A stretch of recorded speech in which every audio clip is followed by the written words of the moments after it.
ಇತಿಹಾಸವನ್ನ ಯಾವಾಗಲೂ ಗೆದ್ದವರು ಬರೀತಾರೆ ಅನ್ನೋ ದೃಢವಾದ ನಂಬಿಕೆ ಇದೆ ಅಲ್ವಾ? ಅಂದ್ರೆ ಒಬ್ಬ ರಾಜ ಯುದ್ಧದಲ್ಲಿ ಗೆದ್ದು ರಥದ ಮೇಲೆ ಬರುವಾಗ ಜನರೆಲ್ಲ ಆತನ ಶೌರ್ಯಕ್ಕೆ ಜೈಕಾರ ಹಾಕ್ತಾರೆ. ಇದು ನಮ್ಗೆಲ್ಲ ಗೊತ್ತಿರೋ ಅಧಿಕಾರದ ಒಂದು ಸಾಮಾನ್ಯ ಚಿತ್ರಣ. ಹೌದು. ಈ ಲೆಕ್ಕಾಚಾರ ಮನುಷ್ಯನ ಸಹಜ ಸ್ವಭಾವಕ್ಕೆ ಬಹಳ ಬೇಗ ಅರ್ಥ ಆಗುತ್ತೆ. ಆದರೆ ಒಂದು ಭವ್ಯವಾದ ವಿಜಯೋತ್ಸವ ಕೇವಲ 5 ದಿನಗಳಲ್ಲಿ ರಕ್ತಪಾತವಾಗಿ ಬದಲಾದ್ರೆ ಹೇಗಿರುತ್ತೆ? ಅದು ನಿಜಕ್ಕೂ ಬೆಚ್ಚಿಬೀಳುವಂಥದ್ದು. ಪ್ರಾಯಶಃ ಇತಿಹಾಸದ ಅತ್ಯಂತ ಭೀಕರವಾದ ಕ್ಯಾನ್ಸಲ್ ಕಲ್ಚರ್ ಶುರುವಾಗಿದ್ದು ಹೀಗೇ ಇರಬೇಕು ಅನ್ಸುತ್ತೆ. ಖಂಡಿತ. ಇಂದಿನ ನಮ್ಮ ಈ ಆಳವಾದ ವಿಶ್ಲೇಷಣೆಗೆ ಸ್ವಾಗತ. ಇಂದು ನಾವು ಗರಿಗಳ ಭಾನುವಾರ ಅಂದ್ರೆ ಪಾಮ್ ಸಂಡೇ ಮತ್ತು ಪವಿತ್ರ ವಾರದ ಧಾರ್ಮಿಕ ಪಠ್ಯಗಳನ್ನ ಆಳವಾಗಿ ಅಧ್ಯಯನ ಮಾಡ್ತಿದ್ದೀವಿ. ಹೌದು, ಮುಖ್ಯವಾಗಿ ಮತ್ತಾಯ, ಯಶಾಯ ಮತ್ತು ಫಿಲಿಪಿಯರಿಗೆ ಬರೆದ ಪತ್ರಗಳ ಆಯ್ದ ಭಾಗಗಳನ್ನು ಹಾಗೂ ಕಷ್ಟಾನುಭವದ ವಾರದ ಕುರಿತಾದ ದೇವತಾಶಾಸ್ತ್ರದ ಟಿಪ್ಪಣಿಗಳನ್ನು ನಾವು ಪರಿಶೀಲಿಸ್ತಾ ಇದ್ದೀವಿ. ಅಂದ್ರೆ ಕೇವಲ 5 ದಿನಗಳ ಅಂತರದಲ್ಲಿ ಆ ವಿಜಯೋತ್ಸವದ ಮೆರವಣಿಗೆ ಶಿಲುಬೆಯ ಮರಣದ ಕಟುಸತ್ಯವಾಗಿ ಹೇಗೆ ಬದಲಾಯಿತು ಅಂತ ಅರ್ಥ ಮಾಡಿಕೊಳ್ಳುವುದು ನಮ್ಮ ಇಂದಿನ ಮುಖ್ಯ ಉದ್ದೇಶ. ಜೊತೆಗೆ ಈ ಪ್ರಾಚೀನ ವೃತ್ತಾಂತ ಮಾನವನ ಮನೋಭಾವ, ನಾಯಕತ್ವದ ನಿಜವಾದ ಅರ್ಥ ಮತ್ತು ತ್ಯಾಗದ ಶಕ್ತಿಯ ಬಗ್ಗೆ ನಮ್ಗೆ ಏನ್ ಕಲಿಸ್ತೆ ಅನ್ನೋದನ್ನ ಕೆದಕ್ ನೋಡ್ತಾ ಇದ್ದೀವಿ. ಖಂಡಿತ. ಈ ಪಠ್ಯಗಳು ಬರೀ ಒಂದು ಧಾರ್ಮಿಕ ಆಚರಣೆಯ ಕಥೆಯನ್ನಷ್ಟೇ ಹೇಳೋದಿಲ್ಲ ಅಲ್ವಾ? ಇಲ್ಲವೇ ಇಲ್ಲ. ಇವು ಮಾನವನ ಸಾಮೂಹಿಕ ಮನಃಶಾಸ್ತ್ರ ಮತ್ತು ರಾಜಕೀಯ ನಿರೀಕ್ಷೆಗಳು ಹೇಗೆ ಕೆಲಸ ಮಾಡ್ತವೆ ಅನ್ನೋದರ ಬಗ್ಗೆ ಒಂದು ಅದ್ಭುತವಾದ ಅಧ್ಯಯನ ಒದಗಿಸ್ತವೆ. ಯೇಸುವಿನ ಜೆರುಸಲೇಂ ಪ್ರವೇಶದ ಹಿಂದಿನ ಐತಿಹಾಸಿಕ ಸಂದರ್ಭವನ್ನು ನಾವು ಸೂಕ್ಷ್ಮವಾಗಿ ಗಮನಿಸಬೇಕು. ಅಂದ್ರೆ ಆ ಸಮಯದ ರಾಜಕೀಯ ವಾತಾವರಣದ ಬಗ್ಗೆ ಹೇಳ್ತಿದ್ದೀರಾ? ಹೌದು. ಇದು ಪಾಸೋವರ್ ಅಥವಾ ಸುಗ್ಗಿ ಹಬ್ಬದ ಸಮಯ. ಆ ಸಮಯದಲ್ಲಿ ಜೆರುಸಲೇಂ ನಗರದ ಜನಸಂಖ್ಯೆ 10 ಪಟ್ಟು ಹೆಚ್ಚಾಗ್ತಾ ಇತ್ತು. ಓಹೋ, 10 ಪಟ್ಟು ಅಂದ್ರೆ ಇಡೀ ನಗರದಲ್ಲಿ ಜನವೋ ಜನ. ಹೌದು. ಇಡೀ ನಗರದಲ್ಲಿ ಒಂದು ರೀತಿಯ ಆಚರಣೆಯ ಜೊತೆಗೆ ರಾಜಕೀಯ ಉದ್ವಿಗ್ನತೆ ಕೂಡ ಇರುತ್ತಿತ್ತು. ಯಾಕಂದ್ರೆ ಇಸ್ರಾಯೇಲರು ರೋಮನ್ ಸಾಮ್ರಾಜ್ಯದ ದಬ್ಬಾಳಿಕೆಯ ಅಡಿಯಲ್ಲಿದ್ರು. ಆ ದಬ್ಬಾಳಿಕೆಯಿಂದ ಬಿಡುಗಡೆ ಬೇಕಿತ್ತು ಅವರಿಗೆ. ಖಂಡಿತ. ಇಲ್ಲಿ ದೇವತಾಶಾಸ್ತ್ರದ ಟಿಪ್ಪಣಿಗಳು ಒಂದು ಅದ್ಭುತವಾದ ವಿರೋಧಾಭಾಸವನ್ನು ತೆರೆದಿಡುತ್ತವೆ. ರೋಮನ್ ರಾಜ್ಯಪಾಲ ಪಾಂಟಿಯಸ್ ಪಿಲಾತ ನಗರದ ಪಶ್ಚಿಮ ದ್ವಾರದಿಂದ ತನ್ನ ಬೃಹತ್ ಸೈನ್ಯ, ಯುದ್ಧದ ಕುದುರೆಗಳು ಮತ್ತು ಶಸ್ತ್ರಸಜ್ಜಿತ ರಥಗಳೊಂದಿಗೆ ಮೆರವಣಿಗೆಯಲ್ಲಿ ಬರ್ತಾನೆ. ಅದು ರೋಮನ್ ಸಾಮ್ರಾಜ್ಯದ ಶಕ್ತಿ ಮತ್ತು ದಬ್ಬಾಳಿಕೆಯ ಸ್ಪಷ್ಟ ಪ್ರದರ್ಶನ ಆಗಿತ್ತು ಅಲ್ವಾ? ಹೌದು. ಆದರೆ ಅದೇ ಸಮಯದಲ್ಲಿ ನಗರದ ಪೂರ್ವದ್ವಾರದಿಂದ ಯೇಸು ಪ್ರವೇಶಿಸ್ತಾನೆ. ಅವರು ಬರುವುದು ಯುದ್ಧದ ಕುದುರೆಯ ಮೇಲಲ್ಲ, ಬದಲಾಗಿ ಒಂದು ಕತ್ತೆಯ ಮರಿಯ ಮೇಲೆ ಕುಳಿತು. ಅರೆ, ಇದನ್ನು ಊಹಿಸ್ಕೊಂಡ್ರೆ ಆಶ್ಚರ್ಯ ಆಗುತ್ತೆ. ಪ್ರಪಂಚದ ಅತ್ಯಂತ ಶಕ್ತಿಶಾಲಿ ನಾಯಕನೊಬ್ಬ ತನ್ನ ವೈಭವದ ಮೆರವಣಿಗೆಗೆ ಬುಲೆಟ್ ಪ್ರೂಫ್ ಕಾರು, ಬೃಹತ್ ಬೆಂಗಾವಲು ಪಡೆ ಎಲ್ಲವನ್ನೂ ಬಿಟ್ಟು. ಹೌದು, ಎಲ್ಲವನ್ನೂ ಬಿಟ್ಟು ಸಾಮಾನ್ಯ ಸೈಕಲ್ ಮೇಲೆ ಬಂದ್ರೆ ಹೇಗಿರುತ್ತೆ? ಹಾಗೆ ಅನಿಸ್ತೆ. ಯೇಸುವಿನ ಈ ನಡೆ ಅಂದಿನ ಸಮಾಜದ ಅಧಿಕಾರದ ಕಲ್ಪನೆಯ ಮೇಲಿನ ಬಹುದೊಡ್ಡ ಪ್ರಹಾರ ಆಗಿದೆ. ನಿಜ. ರೋಮನ್ನರು ಶಕ್ತಿಯೇ ಅಧಿಕಾರ ಅಂತ ನಂಬಿದ್ರೆ, ಯೇಸು ವಿನಮ್ರತೆಯೇ ಅಧಿಕಾರ ಅಂತಿದ್ದಾರೆ. ಕತ್ತೆಯ ಮರಿಯನ್ನು ಆರಿಸಿಕೊಳ್ಳುವ ಮೂಲಕ ಅವರು ಉದ್ದೇಶಪೂರ್ವಕವಾಗಿಯೇ ಒಂದು ಸಂದೇಶವನ್ನು ರವಾನಿಸುತ್ತಿದ್ದಾರೆ ಅಂತ ಮೂಲಗಳಿಂದ ಸ್ಪಷ್ಟವಾಗುತ್ತೆ ಅಲ್ವಾ? ಹೌದು. ಮೂಲ ಪಠ್ಯವು ಇದನ್ನ ಜಕಾರಿಯ 9:9 ಪ್ರಾಚೀನ ಪ್ರವಾದನೆಯ ನೆರವೇರಿಕೆ ಅಂತ ಗುರುತಿಸುತ್ತೆ. ಆ ಪ್ರವಾದನೆಯ ಪ್ರಕಾರ ಇಸ್ರಾಯೇಲಿನ ನಿಜವಾದ ರಾಜ ಯುದ್ಧೋನ್ಮಾದಿಯಾಗಿ ಬರೋದಿಲ್ಲ, ಬದಲಾಗಿ ಶಾಂತಿಯ ದೂತನಾಗಿ ಬರ್ತಾನೆ ಅಂತ. ಹೌದು. ದೀನನಾಗಿ ಕತ್ತೆಯ ಮೇಲೆ ಬರ್ತಾನೆ. ಆ ಕಾಲದ ಇಸ್ರಾಯೇಲರು ರೋಮನ್ನರನ್ನು ದೈಹಿಕವಾಗಿ ಸದೆಬಡಿಯುವ, ಕತ್ತಿ ಹಿಡಿದು ರಕ್ತಪಾತ ಮಾಡುವ ದಾವೀದನಂತಹ ನಾಯಕನಿಗಾಗಿ ಕಾಯ್ತಾ ಇದ್ರು. ಅಂದ್ರೆ ಅವ್ರಿಗೆ ಭೌಗೋಳಿಕ ಮತ್ತು ರಾಜಕೀಯ ಬಿಡುಗಡೆ ಬೇಕಾಗಿತ್ತು ಅಷ್ಟೇ. ಖಂಡಿತ. ಆದ್ರೆ ಯೇಸು ಸ್ಥಾಪಿಸಲು ಹೊರಟಿದ್ದು ಭೌಗೋಳಿಕ ಸಾಮ್ರಾಜ್ಯವನ್ನಲ್ಲ, ಮನುಷ್ಯನ ಹೃದಯದೊಳಗಿನ ದೇವರ ಸಾಮ್ರಾಜ್ಯವನ್ನ. ಇದು ಬಹಳ ಆಳವಾದ ವಿಚಾರ. ಒಂದು ಯುದ್ಧದ ಕುದುರೆ ಶತ್ರುಗಳನ್ನು ತುಳಿಯಲು ಬಳಕೆಯಾದ್ರೆ, ಕತ್ತೆ ಭಾರವನ್ನು ಹೊರುವ, ಸೇವೆ ಮಾಡುವ ಪ್ರಾಣಿ. ಹೌದು. ಅಧಿಕಾರ ದಬ್ಬಾಳಿಕೆ ಆಗಬಾರದು, ಅದು ಸೇವೆ ಆಗಬೇಕು ಅನ್ನೋ ಸ್ಪಷ್ಟವಾದ ನಾಯಕತ್ವದ ಹೊಸ ವ್ಯಾಖ್ಯಾನವನ್ನು ಯೇಸು ಆದಿನ ಜೆರುಸಲೇಮಿನ ಬೀದಿಗಳಲ್ಲಿ ಬರೆದರು. ಆದರೆ ಇಲ್ಲಿಯೇ ಒಂದು ದೊಡ್ಡ ದುರಂತ ಅಡಗಿದೆ ಅಂತ ನನಗನ್ಸುತ್ತೆ.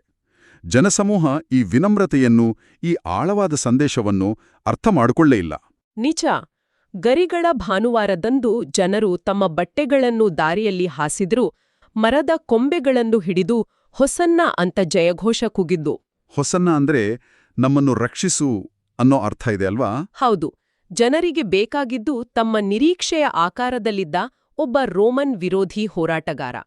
ಈ ಐತಿಹಾಸಿಕ ವಿರೋಧಾಭಾಸದ ನಡುವೆ ಈ ಗುಂಪಿನ ಮನಸ್ಥಿತಿ ಕೇವಲ ಕೆಲವೇ ದಿನಗಳಲ್ಲಿ ಹೇಗೆ ತಿರುಗುತ್ತೆ ಅನ್ನೋದು ಆಘಾತಕಾರಿ.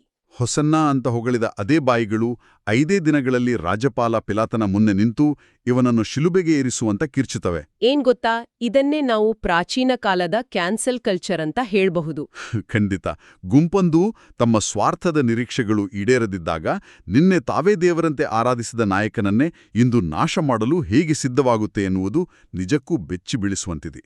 ಈ ವಿಚಾರ ನಾವೆಲ್ಲರೂ ಚಿಂತಿಸಬೇಕಾದದ್ದು. ಹೌದು, ಆ ಭೀಕರವಾದ ಬದಲಾವಣೆಯ ಹಿಂದಿನ ಮನಃಶಾಸ್ತ್ರವನ್ನು ನಾವು ಅರ್ಥ ಮಾಡ್ಕೊಳ್ಬೇಕು. ಆ ಚಂಚಲತೆಗೆ ಮೂಲ ಕಾರಣ ಸಂಪೂರ್ಣವಾದ ಸ್ವಾರ್ಥ ಮತ್ತು ಹುಸಿಯಾದ ನಿರೀಕ್ಷೆಗರು. ಅಂದ್ರೆ ಜನರು ಯೇಸು ರೋಮನ್ ಆಡಳಿತದ ವಿರುದ್ಧ ಬಂಡಾಯವ ಕಹಳೆ ಮೊಳಗಿಸ್ತಾರ ಅಂತ ಕಾಯ್ತಾ ಇದ್ರು. ಹೌದು, ಆದರೆ ಯೇಸು ದೇವಾಲಯಕ್ಕೆ ಹೋಗಿ ಅಲ್ಲಿ ವ್ಯಾಪಾರ ಮಾಡ್ತಿದ್ದವರನ್ನು, ಭ್ರಷ್ಟರನ್ನು ಹೊರ ಹಾಕ್ತಾರೆ. ಓಹೋ, ರೋಮನರ ವಿರುದ್ಧ ಕತ್ತಿ ಎತ್ತುವ ಬದಲು ತಮ್ಮದೇ ಜನರ ಧಾರ್ಮಿಕ ಬೂಟಾಟಿಕೆಯ ವಿರುದ್ಧ ಧ್ವನಿ ಎತ್ತುತ್ತಾರೆ. ಖಂಡಿತ. ಯಾವಾಗ ಯೇಸು ಕತ್ತಿ ಹಿಡಿಯಲಿಲ್ವೋ, ರಾಜಕೀಯ ಅಧಿಕಾರವನ್ನು ತಿರಸ್ಕರಿಸಿದರೋ, ಜನರ ಆರಾಧನೆ ದ್ವೇಷವಾಗಿ ಬದಲಾಯಿತು. ಇದನ್ನ ಇನ್ನಷ್ಟು ಆಳವಾಗಿ ಅರಿಯಲು ನಾವು ಜೂದಾಸ್ ಇಸ್ಕೇರಿಯೋತನ ಪಾತ್ರವನ್ನು ವಿಶ್ಲೇಷಿಸಬೇಕು. ನಮ್ಮ ಮುಂದಿರುವ ದೇವತಾಶಾಸ್ತ್ರದ ಟಿಪ್ಪಣಿಗಳು ಜೂದಾಸಿನ ಹಿನ್ನೆಲೆಯ ಬಗ್ಗೆ ಸಾಕಷ್ಟು ಬೆಳಕು ಚೆಲ್ಲುತ್ತವೆ. ಹೌದು, ಅವನು ಯೇಸುವನ್ನು ಸೇರುವ ಮೊದಲೇ ಝೆಲೆಟ್ ಅಂದ್ರೆ ಉಗ್ರವಾದಿ ಗುಂಪಿಗೆ ಸೇರಿದವನಾಗಿದ್ದ. ಅವನ ಏಕೈಕ ಗುರಿ ರೋಮನರನ್ನು ಪ್ಯಾಲೆಸ್ಟೈನ್ನಿಂದ ಓಡಿಸುವುದು. ಅಂದ್ರೆ ಯೇಸುವಿನ ಅದ್ಭುತ ಶಕ್ತಿಗಳನ್ನು ಬಳಸಿ ರೋಮನರನ್ನು ಸೋಲಿಸುವುದು ಅವನ ರಾಜಕೀಯ ಅಜೆಂಡಾ ಆಗಿತ್ತು ಅಲ್ವಾ? ಹೌದು, ಜೂದಾಸ್ ಯೇಸುವನ್ನು ಒಬ್ಬ ಆಧ್ಯಾತ್ಮಿಕ ಗುರುವಿನ ಬದಲಾಗಿ ತನ್ನ ಕ್ರಾಂತಿಕಾರಿ ಯೋಜನೆಗಳನ್ನು ಜಾರಿಗೊಳಿಸುವ ಒಂದು ಅಸ್ತ್ರವಾಗಿ ಮಾತ್ರ ನೋಡ್ತಾ ಇದ್ದ. ನಿಜ. ಆದ್ರೆ ಯೇಸು ಶತ್ರುಗಳನ್ನು ಪ್ರೀತಿಸಿ ಶಾಂತಿಯ ಮಾತನ್ನಾಡಿದಾಗ ಜೂದಾಸನ ಇಡೀ ರಾಜಕೀಯ ಲೆಕ್ಕಾಚಾರವೇ ತಲೆಕೆಳಗಾಯ್ತು. ರೋಮನರನ್ನು ಓಡಿಸಲು ಯೇಸುವಿನಿಂದ ಅಸಾಧ್ಯ, ಇವರೊಬ್ಬ ಕೇವಲ ಶಾಂತಿಬೋಧಕ ಅಂತ ಅವನಿಗೆ ಅರಿವಾಯಿತು. ಆ ನಿರಾಶೆಯೇ 30 ಬೆಳ್ಳಿ ನಾಣ್ಯಗಳಿಗೆ ಯೇಸುವನ್ನು ಮಾರಾಟ ಮಾಡುವಂತೆ ಮಾಡಿತ್ತಲ್ವ? ಹೌದು, ಆ 30 ಬೆಳ್ಳಿ ನಾಣ್ಯಗಳು ಕೇವಲ ಹಣದಾಸೆ ಆಗಿರ್ಲಿಲ್ಲ. ತಮ್ಮ ನಿರೀಕ್ಷೆಯಂತೆ ನಡೆದುಕೊಳ್ಳದ ನಾಯಕನ ಮೇಲಿನ ಸೇಡು ಮತ್ತು ಭ್ರಮನಿರಾಸನದ ಸಂಕೇತ ಆಗಿತ್ತು. ಆರ್ಥಿಕವಾಗಿ ನೋಡಿದರೂ 30 ಬೆಳ್ಳಿ ನಾಣ್ಯಗಳು ಅಂದಿನ ಕಾಲದಲ್ಲಿ ಕೇವಲ ಒಬ್ಬ ಗುಲಾಮನ ಬೆಲೆಯಾಗಿಸ್ತು. ಜೂದಾಸ್ ಯೇಸುವಿಗೆ ಕಟ್ಟಿದ ಬೆಲೆಯದು. ಹೊರಗಿನ ಜನಸಮೂಹದ ದ್ರೋಹ ಒಂದು ಕಡೆಯಾದ್ರೆ, ತನ್ನದೇ ಒಳಮಂಡಲದ ಅತ್ಯಂತ ಆಪ್ತರ ದ್ರೋಹ ಇನ್ನೊಂದು ಕಡೆ. ಇದು ಕಷ್ಟಾನುಭವದ ವೃತ್ತಾಂತವನ್ನು ಅತ್ಯಂತ ಕತ್ತಲೆಯ ಘಟ್ಟಕ್ಕೆ ಕೊಂಡೊಯ್ಯುತ್ತೆ. ಅಂದ್ರೆ ಗೆತ್ಸೆಮನೆ ತೋಟದ ಪ್ರಾರ್ಥನೆಯ ದೃಶ್ಯದ ಬಗ್ಗೆ ಹೇಳ್ತಿದ್ದೀರಾ? ಹೌದು, ಆ ದೃಶ್ಯವನ್ನು ಗಮನಿಸಿ. ಅಲ್ಲಿ ಯೇಸು ಅತೀವ ಮಾನಸಿಕ ಯಾತನೆಯಲ್ಲಿದ್ದಾರೆ.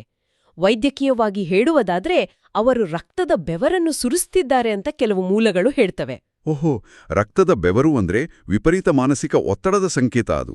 ಖಂಡಿತ. ಆ ಭೀಕರ ಒಂಟಿತನದ ಕ್ಷಣದಲ್ಲಿ ಅವರ ಅತ್ಯಂತ ನಂಬಿಕಸ್ಥ ಶಿಷ್ಯರು ನಿದ್ರೆಗೆ ಜಾರುತ್ತಾರೆ. ಜೂದಾಸನಿಂದ ದ್ರೋಹ, ಉಳಿದ ಶಿಷ್ಯರಿಂದ ನಿರ್ಲಕ್ಷ್ಯ ಮತ್ತು ಸ್ವಲ್ಪವೇ ಹೊತ್ತಿನಲ್ಲಿ ಪೇತ್ರನಿಂದ ನಿರಾಕರಣೆ. ಹೌದು, ಆತ ಪ್ರಾಣಭಯದಿಂದ ನಾನು ಆತನನ್ನು ಅರಿಯೇ ಅಂತ 3 ಬಾರಿ ಯೇಸುವನ್ನು ನಿರಾಕರಿಸ್ತಾನೆ. ಯೇಸು ಸಂಪೂರ್ಣವಾಗಿ ಏಕಾಂಗಿಯಾಗ್ತಾರೆ. ನಾವೆಲ್ಲರೂ ಊಹಿಸಿಕೊಳ್ಬೇಕು, ನಮ್ಮ ಜೀವನದ ಅತ್ಯಂತ ಕತ್ತಲೆಯ ಸಮಯದಲ್ಲಿ ಯಾವ ವ್ಯಕ್ತಿಗಳ ಮೇಲೆ ನಾವು ಅತಿ ಹೆಚ್ಚು ನಂಬಿಕೆ ಇಟ್ಟಿರುತ್ತೇವೋ, ಯಾರಿಗಾಗಿ ನಾವು ಎಲ್ಲವನ್ನೂ ತ್ಯಾಗ ಮಾಡಿರ್ತೇವೋ, ಹೌದು, ಅವರೇ ನಮ್ಮನ್ನು ಸಂಪೂರ್ಣವಾಗಿ ಕೈಬಿಟ್ಟಾಗ ಆಗುವ ಮಾನಸಿಕ ಯಾತನೆ ಎಂಥದ್ದು ಅಂತ. ಆ ಆಘಾತವನ್ನು ತಡೆಕೊಳ್ಳುವುದು ಸಾಮಾನ್ಯ ಮನುಷ್ಯನಿಗೆ ಅಸಾಧ್ಯ. ಆದರೆ ಇಲ್ಲಿಯೇ ಯೇಸುವಿನ ಪ್ರತಿಕ್ರಿಯೆ ನಮ್ಮನ್ನು ಬೆರಗುಗೊಳಿಸುತ್ತೆ. ಇಷ್ಟೆಲ್ಲ ವೇದನೆ, ದ್ರೋಹ, ಒಂಟಿತನದ ನಡುವೆಯೂ ಯೇಸು ಯಾರಿಗೂ ಶಾಪ ಹಾಕುವುದಿಲ್ಲ, ದಂಗೆ ಏಳುವುದಿಲ್ಲ. ಬದಲಾಗಿ ನನ್ನ ಚಿತ್ತವಲ್ಲ ನಿನ್ನ ಚಿತ್ತವೇ ಆಗಲಿ ಅಂತ ದೇವರ ಇಚ್ಛೆಗೆ ಸಂಪೂರ್ಣವಾಗಿ ಶರಣಾಗ್ತಾರೆ. ಆ ಅಚಲ ವಿಶ್ವಾಸವೇ ಗೆತ್ಸಮನೆ ತೋಟದ ಕೇಂದ್ರಬಿಂದು. ಅವರು ಆ ಭೀಕರ ಒಂಟಿತನವನ್ನು ಅನುಭವಿಸಿಯೇ ಮಾನವ ಕುಲಕ್ಕೆ ಒಂದು ಪಾಠವನ್ನು ನೀಡುತ್ತಾರೆ. ಮನುಷ್ಯರೆಲ್ಲರೂ ಕೈಬಿಟ್ರೂ ಉನ್ನತವಾದ ಸತ್ಯವೊಂದು ನಮ್ಮ ಜೊತೆಗಿರುತ್ತೆ ಅನ್ನೋ ಧೈರ್ಯ. ಈ ಆಂತರಿಕ ಹೋರಾಟದಿಂದ ಕಥೆ ಬಾಹ್ಯ ಪ್ರಪಂಚದ ಅನ್ಯಾಯದ ತೀರ್ಪಿನ ಕಡೆಗೆ ಸಾಗುತ್ತೆ. ಇಲ್ಲಿ ರಾಜ್ಯಪಾಲ ಪಿಲಾತ ಮತ್ತು ಯೇಸುವಿನ ನಡುವಿನ ಮುಖಾಮುಖಿ ಅಧಿಕಾರದ 2 ಭಿನ್ನ ರೂಪಗಳನ್ನು ತೋರಿಸುತ್ತಲ್ವಾ? ಖಂಡಿತ. ಪಿಲಾತನಿಗೆ ಸೈನ್ಯವಿತ್ತು, ರೋಮನ್ ಸಾಮ್ರಾಜ್ಯದ ಬೆಂಬಲವಿತ್ತು, ಯೇಸುವನ್ನು ಬಿಡುಗಡೆ ಮಾಡುವ ಅಥವಾ ಶಿಲುಬಿಗೇರಿಸುವ ಕಾನೂನಾತ್ಮಕ ಶಕ್ತಿ ಇತ್ತು. ಆದರೆ ಆತನಿಗೆ ನೈತಿಕ ಧೈರ್ಯ ಇರಲಿಲ್ಲ. ಹೌದು, ಜನಸಮೂಹ ದಂಗೆ ಏಳಬಹುದು ಅನ್ನೋ ರಾಜಕೀಯ ಭಯದಿಂದ ಅವನು ಕೈ ತೊಳೆದುಕೊಂಡು ಹೊಣೆಯಿಂದ ನುಣುಚಿಕೊಡುತ್ತಾನೆ. ಪಿಲಾತನದ್ದು ಸಂಪೂರ್ಣ ಬಾಹ್ಯ ಅಧಿಕಾರ, ಆದರೆ ಆಂತರಿಕ ದುರ್ಬಲತೆ. ಇನ್ನೊಂದೆಡೆ ಯೇಸುವಿನ ಬಳಿ ಯಾವುದೇ ಸೈನ್ಯ ಇರಲಿಲ್ಲ, ಆದರೆ ಅವರ ಬಳಿ ಅಗಾಧವಾದ ನೈತಿಕ ಶಕ್ತಿ ಇತ್ತು. ಸುಳ್ಳು ಆರೋಪಗಳ ಎದುರು ಯೇಸು ಸಂಪೂರ್ಣ ಮೌನ ವಹಿಸುತ್ತಾರೆ. ಸತ್ಯಕ್ಕೆ ತನ್ನನ್ನು ತಾನು ಸಮರ್ಥಿಸಿಕೊಳ್ಳುವ ಅರ್ಚಿಕೊಳ್ಳುವ ಅಗತ್ಯ ಇರಲಿಲ್ಲ. ಆದರೆ ಇಂದಿನ ಜಗತ್ತಿನ ದೃಷ್ಟಿಕೋನದಿಂದ ನೋಡಿದಾಗ ನನಗೆ ಇಲ್ಲಿ ಒಂದು ಗೊಂದಲ ಕಾಡುತ್ತೆ. ಏನು ಗೊಂದಲ? ಇಂದಿನ ಸಮಾಜದಲ್ಲಿ ನಾವು ನಂಬಿರೋದು ತಿರುಗೇಟು ನೀಡುವುದೇ ಶಕ್ತಿ ಅಂತ. ಯಾರಾದರೂ ಹೊಡೆದ್ರೆ ಮರಳಿ ಹೊಡೆಯುವುದು, ಸುಳ್ಳು ಆರೋಪ ಮಾಡಿದರೆ ಮಾಧ್ಯಮಗಳ ಮುಂದೆ ಬಂದು ಕೂಗಿ ಸಮರ್ಥಿಸಿಕೊಳ್ಳುವುದು ಶಕ್ತಿಯ ಸಂಕೇತ ಅಂತೀವಿ. ಹೌದು, ಇಂದಿನ ಮನಸ್ಥಿತಿ ಹಾಗಿದೆ. ಆದರೆ ನಮ್ಮ ಮೂಲ ಪಠ್ಯಗಳಲ್ಲಿ ಯೆಶಾಯನ ಪ್ರವಾದನೆಯನ್ನು ಉಲ್ಲೇಖಿಸಲಾಗಿದೆ. ಹೊಡೆಯುವವರಿಗೆ ಬೆನ್ನು ಕೊಟ್ಟು ನಿಂದಿಸುವವರಿಗೆ ಮುಖವನ್ನೊಡ್ಡುವ ದಾಸನ ಬಗ್ಗೆ ಆ ಪಠ್ಯ ಮಾತನಾಡುತ್ತೆ. ಇಷ್ಟೆಲ್ಲ ಅನ್ಯಾಯ ಕಣ್ಮುಂದೆ ನಡೀತಾ ಇರುವಾಗ ಮೌನವಾಗಿರೋದು ವಾಸ್ತವದಲ್ಲಿ ದುರ್ಬಲತೆಯ ಸಂಕೇತ ಅಲ್ವಾ? ಮೇಲ್ನೋಟಕ್ಕೆ ಆ ಮೌನ ಸೋಲಿನಂತೆ, ದುರ್ಬಲತೆಯಂತೆ ಕಾಣೋದು ಸಹಜ. ಆದ್ರೆ ದೇವತಾಶಾಸ್ತ್ರದ ವಿಶ್ಲೇಷಣೆಗಳು ಇದರ ಹಿಂದಿನ ಯಾಂತ್ರಿಕತೆಯನ್ನ ಬಿಚ್ಚಿಡ್ತವೆ. ಆ ಮೌನ ಭಯದಿಂದ ಹುಟ್ಟಿದ್ದಲ್ಲ. ಓಹೋ, ಮತ್ತೆ? ಅದು ತಮ್ಮ ಉದ್ದೇಶದ ಬಗೆಗಿನ ಸಂಪೂರ್ಣ ಸ್ಪಷ್ಟತೆಯಿಂದ ಹುಟ್ಟಿದ್ದು. ಯೇಸು ಪಿಲಾತನ ರಾಜಕೀಯ ಆಟದ ಭಾಗ ಆಗಲು ನಿರಾಕರಿಸಿದರು. ಅವರು ಆ ನ್ಯಾಯಾಲಯದ ಅಧಿಕಾರವನ್ನೇ ಮೌನವಾಗಿ ತಿರಸ್ಕರಿಸ್ತಾ ಇದ್ರು. ಇದು ಕಲ್ವಾರಿಯ ಶಿಲುಬೆಯ ಮೇಲಿನ ಅವರ ಅಂತಿಮ ಕ್ಷಣಗಳಲ್ಲೂ ವ್ಯಕ್ತವಾಗುತ್ತೆ. ಖಂಡಿತ. ಶಿಲುಬೆಗೇರಿಸುವುದು ಕೇವಲ ಒಂದು ಮರಣದಂಡನೆ ಆಗಿರ್ಲಿಲ್ಲ. ಅದು ರೋಮನ್ ಸಾಮ್ರಾಜ್ಯದ ಅತ್ಯಂತ ಕ್ರೂರವಾದ ರಾಜಕೀಯ ಅಸ್ತ್ರ ಆಗಿತ್ತು.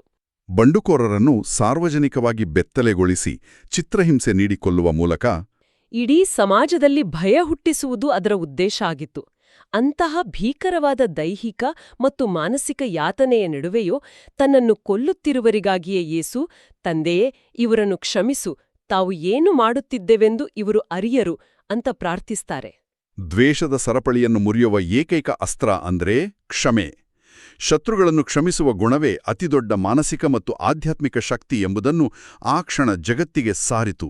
ಹೌದು, ಆ ಯಾತನೆಯ ತೀವ್ರತೆಯನ್ನು ನಾವು ನನ್ನ ದೇವರೇ ನನ್ನನ್ನೇಕೆ ಕೈಬಿಟ್ಟಿರಿ ಅನ್ನೋ ಆ ಆರ್ತನಾದದಲ್ಲಿ ಕಾಣಬಹುದು. ದೈವತ್ವವು ಮಾನವೀಯತೆಯ ಎಲ್ಲಾ ನೋವುಗಳನ್ನು ಅಂದ್ರೆ ದೈಹಿಕ ಹಿಂಸೆ, ಒಂಟಿತನ ಮತ್ತು ಸಾವು ಎಲ್ಲವನ್ನೂ ಸಂಪೂರ್ಣವಾಗಿ ಅನುಭವಿಸಿತು ಅನ್ನೋದಕ್ಕೆ ಅದು ಸಾಕ್ಷಿ. ನಿಜ. ಇಲ್ಲಿ ಮೂಲಪಠ್ಯ ಒಂದು ನಿರ್ದಿಷ್ಟ ಘಟನೆಯನ್ನು ಪ್ರಸ್ತಾಪಿಸುತ್ತೆ. ಯೇಸು ಅಸುನೀಗಿದ ತಕ್ಷಣ ಮಹಾದೇವಾಲಯದ ತೆರೆ ಮೇಲಿನಿಂದ ಕೆಳಗಿನವರೆಗೆ ಎರಡಾಗಿ ಸೀಳಿತು ಅಂತ ಮತ್ತಾಯನ ಸುವಾರ್ತೆ ಹೇಳುತ್ತೆ. ಈ ಮಹಾದೇವಾಲಯದ ತೆರೆ ಅಂದ್ರೆ ಕೇವಲ ಯಾವುದೋ ಒಂದು ಬಟ್ಟೆಯ ಪರದೆ ಅಲ್ಲ ಅಲ್ವಾ? ಅದರ ಹಿಂದಿನ ಭೌತಿಕ ಮತ್ತು ಸಾಂಕೇತಿಕ ಅರ್ಥ ಏನು ಅಂತ ವಿವರಿಸ್ಬೋದಾ? ಖಂಡಿತ. ಈ ತೆರೆಯ ಸೀಳುವಿಕೆ ಇಡೀ ವೃತ್ತಾಂತದ ಅತ್ಯಂತ ಕ್ರಾಂತಿಕಾರಿ ಅಂಶಗಳಲ್ಲಿ ಒಂದು. ಜೆರುಸಲೇಮಿನ ಯಹೂದಿ ಮಹಾದೇವಾಲಯದಲ್ಲಿ ಪರಮ ಪವಿತ್ರ ಸ್ಥಳ ಇತ್ತು. ಅಲ್ಲಿ ದೇವರು ವಾಸಿಸುತ್ತಾನೆ ಅನ್ನೋ ನಂಬಿಕೆ ಇತ್ತು. ಆ ಸ್ಥಳವನ್ನು ಮತ್ತು ಸಾಮಾನ್ಯ ಜನರನ್ನು ಬೇರ್ಪಡಿಸಲು ಒಂದು ಬೃಹತ್ ತೆರೆಯನ್ನು ಕಟ್ಟಲಾಗಿತ್ತು. ಐತಿಹಾಸಿಕ ದಾಖಲೆಗಳ ಪ್ರಕಾರ ಆ ತೆರೆ ಸುಮಾರು 60 ಅಡಿ ಎತ್ತರ ಮತ್ತು 4 ಅಂಗುಲ ದಪ್ಪ ಇತ್ತು. ಅದನ್ನ ಸಾಮಾನ್ಯ ಮನುಷ್ಯರು ಹರಿಯಲು ಸಾಧ್ಯವೇ ಇರಲಿಲ್ಲ. ಅರೇ, 4 ಅಂಗುಲ ದಪ್ಪ ಅಂದ್ರೆ ಅದೊಂದು ಗೋಡೆ ಇದ್ದ ಹಾಗೆ. ಹೌದು. ವರ್ಷಕ್ಕೊಮ್ಮೆ ಪ್ರಧಾನ ಯಾಜಕ ಮಾತ್ರ ಪ್ರಾಣಿಗಳ ರಕ್ತವನ್ನು ತೆಗೆದುಕೊಂಡು ಆ ತೆರೆಯೊಳಗೆ ಹೋಗಿ ಜನರ ಪಾಪಗಳಿಗಾಗಿ ಪ್ರಾಯಶ್ಚಿತ್ತ ಮಾಡಬೇಕಿತ್ತು. ಅಂದ್ರೆ ದೇವರನ್ನು ತಲುಪಲು ಮಧ್ಯವರ್ತಿಗಳ ಅಥವಾ ಪುರೋಹಿತಶಾಹಿಯ ಅವಶ್ಯಕತೆ ಇತ್ತು. ಆದ್ರೆ ಯೇಸು ಮರಣ ಹೊಂದಿದಾಗ ಆ ಬೃಹತ್ ತೆರೆ ಮೇಲಿನಿಂದ ಕೆಳಗೆ ಸೀಳಿತು. ಅಂದ್ರೆ ಇನ್ನು ಮುಂದೆ ದೇವರು ಮತ್ತು ಮನುಷ್ಯನ ನಡುವೆ ಯಾವುದೇ ಭೌತಿಕ, ಸಂಸ್ಥಿಕ ಅಥವಾ ಮಧ್ಯವರ್ತಿಗಳ ಅಂತರವಿಲ್ಲ ಎಂದರ್ಥ. ಇದನ್ನೇ ನಾವು ದೈವತ್ವದ ಪ್ರಜಾಸತ್ತಾತ್ಮಕೀಕರಣ ಅಂತ ಕರೀಬಹುದಲ್ವಾ? ಯೇಸುವಿನ ಅಂತಿಮ ತ್ಯಾಗ ಮನುಷ್ಯನನ್ನು ನೇರವಾಗಿ ದೇವರೊಂದಿಗೆ ಬೆಸೆದಿದೆ ಅನ್ನೋದರ ಅತ್ಯಂತ ಪ್ರಬಲ ಸಂಕೇತ ಅದು. ಖಂಡಿತ. ಇದು ಕೇವಲ ಒಂದು ಧಾರ್ಮಿಕ ಘಟನೆಯಲ್ಲ. ಧರ್ಮವನ್ನು ಕೆಲವು ವರ್ಗಗಳ ಹಿಡಿತದಿಂದ ಮುಕ್ತಗೊಳಿಸಿ ಪ್ರತಿಯೊಬ್ಬ ಸಾಮಾನ್ಯ ಮನುಷ್ಯನಿಗೂ ಅದನ್ನು ನಿಲುಕುವಂತೆ ಮಾಡಿದ ಘಟನೆ. ಇವೆಲ್ಲವೂ ಇತಿಹಾಸವನ್ನು ಬದಲಾಯಿಸಿದ ಘಟನೆಗಳು. ಆದರೆ ನಮ್ಮ ಮೂಲಗಳಲ್ಲಿ ಪಾಲನಾ ಅನ್ವಯ ಅಥವಾ ಪಾಸ್ಟೋರಲ್ ಅಪ್ಲಿಕೇಶನ್ ಬಗ್ಗೆ ಒಂದು ವಿಭಾಗವೇ ಇದೆ. ಹೌದು. ಈ 2000 ವರ್ಷಗಳ ಹಿಂದಿನ ಘಟನೆಗಳು ಇಂದಿನ ನಮ್ಮ ದಿನನಿತ್ಯದ ಬದುಕಿಗೆ, ನಮ್ಮ ಆಧುನಿಕ ಸಮಸ್ಯೆಗಳಿಗೆ ಹೇಗೆ ಅನ್ವಯ ಆಗ್ತವೆ ಅನ್ನೋದು ಮುಖ್ಯ. ಜ್ಞಾನ ಕೇವಲ ಬೌದ್ಧಿಕ ಮಟ್ಟದಲ್ಲಿದ್ದರೆ ಸಾಲದು, ಅದು ನಮ್ಮ ನಡವಳಿಕೆಯಲ್ಲಿ ಪ್ರತಿಫಲಿಸಬೇಕು. ಏನ್ ಗೊತ್ತಾ, ಟಿಪ್ಪಣಿಯಲ್ಲಿರುವ ಒಂದು ಅದ್ಭುತ ಒಳನೋಟ ಅಂದ್ರೆ ಸ್ವರ್ಗವಿರುವುದು ತೆಗೆದುಕೊಳ್ಳುವುದರಲ್ಲಿ ಅಲ್ಲ, ಕೊಡುವುದರಲ್ಲಿ. ಪವಿತ್ರ ವಾರ ಕೇವಲ ಚರ್ಚ್ಗೆ ಹೋಗಿ ಬರುವ ಒಂದು ಆಚರಣೆಯ ವಾರವಲ್ಲ, ಅದು ಆಳವಾದ ಆತ್ಮಾವಲೋಕನದ ಸಮಯ. ಆಚರಣೆಗಳಲ್ಲಿ ಹೊಸಾನ್ನ ಅಂತ ಹಾಡುವುದು ಬಹಳ ಸುಲಭ, ಆದರೆ ನಿಜವಾದ ಪ್ರಶ್ನೆ ಇರೋದು ನಮ್ಮ ದೈನಂದಿನ ಆಯ್ಕೆಗಳಲ್ಲಿ. ನಾವು ಜನಸಮೂಹದಂತೆ ಗಾಳಿ ಬಂದ ಕಡೆಗೆ ವಾಲುವರಾಗಿದ್ದೇವೆಯಾ ಅಂತ ಕೇಳಿಕೊಳ್ಳಬೇಕು. ಅಂದ್ರೆ ಎಲ್ಲಿ ಲಾಭವಿದೆಯೋ ಅಲ್ಲಿ ಜೈಕಾರ ಹಾಕಿ, ಲಾಭವಿಲ್ಲದಿದ್ದಾಗ ದ್ರೋಹ ಬಗೆಯುವ ಬೂಟಾಟಿಕೆಯ ಬದುಕು ನಮ್ಮದಾಗಿದೆಯಾ? ಪಠ್ಯವು ಸಿರೇನ್ ಪಟ್ಟಣದ ಸಿಮೋನನ ಉದಾಹರಣೆ ನೀಡುತ್ತೆ. ಯೇಸು ಶಿಲುಬೆ ಹೊತ್ತು ಸಾಗುವಾಗ ಆ ಅಪರಿಚಿತ ಸಿಮೋನ ಶಿಲುಬೆಯ ಭಾರವನ್ನು ಸ್ವಲ್ಪ ಹೊತ್ತು ಹೊರತಾನೆ. ಹೌದು, ನಮ್ಮ ಸುತ್ತಮುತ್ತಲಿನ ಜನರ ಕಷ್ಟಗಳಲ್ಲಿ ಅವರ ನೋವಿನ ಶಿಲುಬೆಯನ್ನು ಹೊರಲು ನಾವು ಸಿಮೋನನಂತೆ ಸಹಾಯಹಸ್ತ ಚಾಚುತ್ತಿದ್ದೇವೆಲಾ ಎಂಬುದು ಇಲ್ಲಿನ ಬಹುದೊಡ್ಡ ಪಾಲನಾ ಅನ್ವಯ. ನನಗೆ ಇಲ್ಲಿ ದೇವತಾಶಾಸ್ತ್ರದ ಟಿಪ್ಪಣಿಗಳಲ್ಲಿರುವ ನಮ್ಮ ಹೃದಯದ ಜೆರುಸಲೇಮನ್ನೋ ಕಲ್ಪನೆ ಬಹಳ ಕಾಡುತ್ತಿದೆ. ಅಂದ್ರೆ ಅಂದು ಜನರು ಯೇಸುವಿನ ಪಾದದಡಿ ಧೂಳಿನಲ್ಲಿ ತಮ್ಮ ಬಟ್ಟೆಗಳನ್ನೂ ಮತ್ತು ಮರಡ ಕೊಂಬೆಗಳನ್ನು ಹಾಸಿದು ಆತನನ್ನು ಸ್ವಾಗತಿಸಿದ್ರು. ಹೌದು. ಆದರೆ ಇಂದು ನಾವು ನಮ್ಮ ಹೃದಯದ ಜೆರುಸಲೇಮನ್ನು ಸಿದ್ಧಪಡಿಸಲು ಏನನ್ನು ಕಳಚಿಡಬೇಕಾಗಿದೆ? ನಮ್ಮ ಅಹಂಕಾರ, ಕೋಪ, ಲೋಭ ಮತ್ತು ಸ್ವಾರ್ಥದ ಬಟ್ಟೆಗಳನ್ನು ಕಳಚಿಡಲು ನಾವು ಸಿದ್ಧರಿದ್ದೇವೆಯೇ? ಇದು ಪ್ರತಿಯೊಬ್ಬರಿಗೂ ಇರುವ ನೇರವಾದ ಸವಾಲು. ಫಿಲಿಪಿಯರಿಗೆ ಬರೆದ ಪತ್ರದಲ್ಲಿ ಉಲ್ಲೇಖಿಸಿರುವಂತೆ ದೇವಸ್ವರೂಪಿಯಾಗಿದ್ದರೂ ತಮ್ಮನ್ನೇ ತಗ್ಗಿಸಿಕೊಂಡು ವಿಧೇಯರಾದರು. ಆ ನಮ್ರತೆಯನ್ನು ನಾವು ನಮ್ಮ ಕಚೇರಿಗಳಲ್ಲಿ, ನಮ್ಮ ಸಂಬಂಧಗಳಲ್ಲಿ ಅಳವಡಿಸಿಕೊಳ್ಳಬೇಕಾಗಿದೆ.